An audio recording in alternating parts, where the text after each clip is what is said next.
Now at 6, a 10 News Weather Authority alert day being issued for tomorrow. Right now on our Skycam, we are seeing mostly sunny skies and very summer-like temperatures, but that also means a chance for storms, and some of them could pack a punch, especially tomorrow.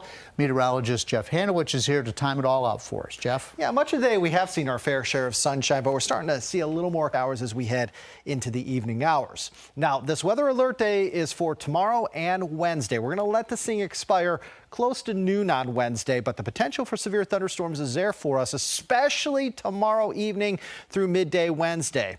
And this includes most of the 10 News viewing area. So let's talk a little bit more about the threats headed our way. The main threat will be damaging wind in any storm that does form. Could also have some large hail, especially in any storm that does develop in areas along and north of Highway 460.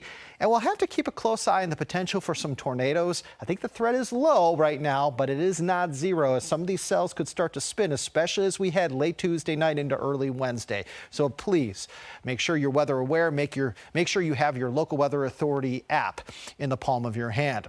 What's interesting is it's summer-like outside right now. It's really warm. However, behind this front right here, we're going to turn much cooler, and the winds are going to kick into high gear later this week. We are going from the lower 80s today and tomorrow into the lower 50s later this week, with freezing temperatures possible in some areas later this week as well for overnight lows. Now, as far as the local view is concerned, not a whole lot happening. We have some clouds, a little more cloud cover right now than what we've been seeing here over the last roughly 4 to 6 hours. But again, for the most part right now, we're dry. Later this evening, we're going to start to see the opportunity for some passing showers and a couple of thunderstorms to form, especially as we head after 9 o'clock, with temperatures eventually falling to near 70 by 11.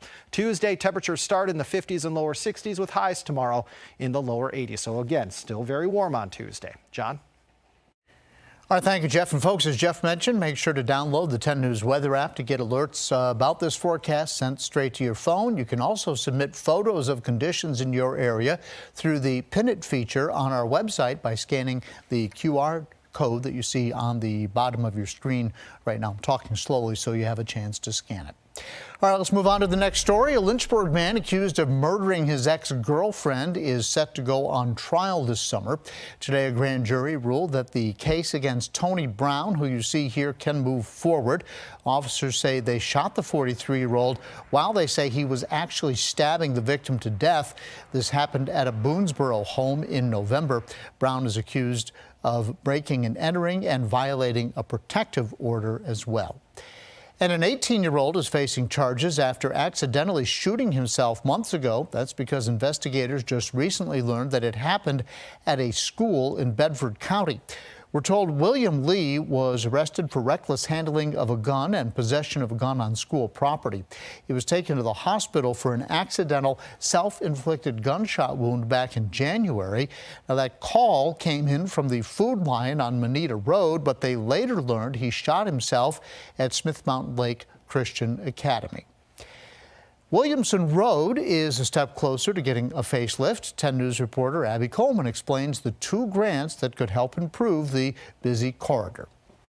The heart of Roanoke. That's how Greater Williamson Road Business Association Executive Director Valerie Brown thinks of Williamson Road. We want the road to become very vibrant the way that it used to be.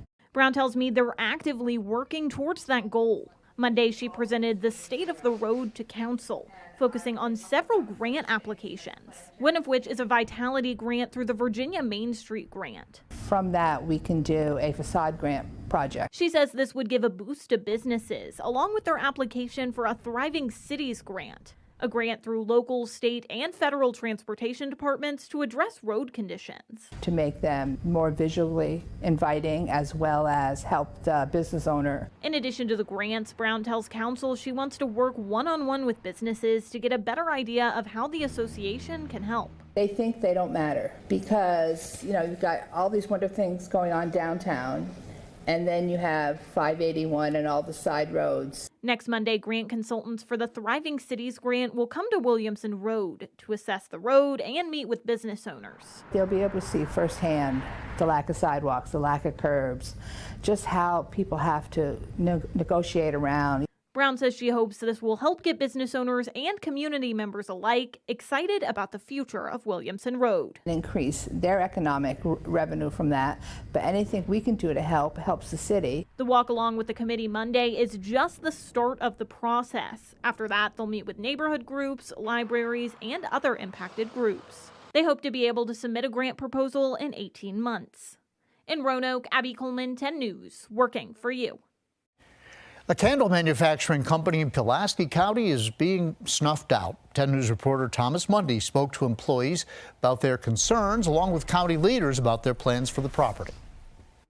Back in February, candle maker Gallo Group announced that they're going to have to close their doors. And since then, citizens in Pulaski County have been concerned on what's coming next. Since the announcement of the closure, people who work at the plant tell me it's been hard for everyone. I'm looking for something that'll fit my lifestyle, just like how Gallo North America did. Here lately, it's been a lot of mixed emotions, trying to find work, trying to just stay positive where we are and do the best we can. And while some have been able to find another job, not everyone has been as lucky. There's some people at work that are still looking, and it's getting down. We're on the last week now, a couple of days of work left, and you can tell the stress that a lot of people are under. But the county administrator tells me there seems to be some confusion on what the future of this site will be.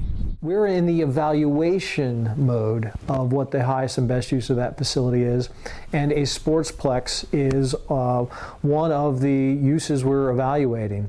He says if the plans don't work out, they still have the option for manufacturing. Logically, if it doesn't work out, we're looking at continuation of an industrial application there. And that the biggest goal is to utilize the area to its fullest capacity. We will continue to utilize that facility in the highest and best use for the community. It may be a sportsplex, it may be a candle company, it may be something else, but we're going to ensure that that facility is enjoyed as highest and best use. Officials with Pulaski County tell me whether it's a future manufacturing center or a rec center, it'll be great for all citizens. Reporting in Pulaski County, I'm Thomas Mundy, 10 News, working for you.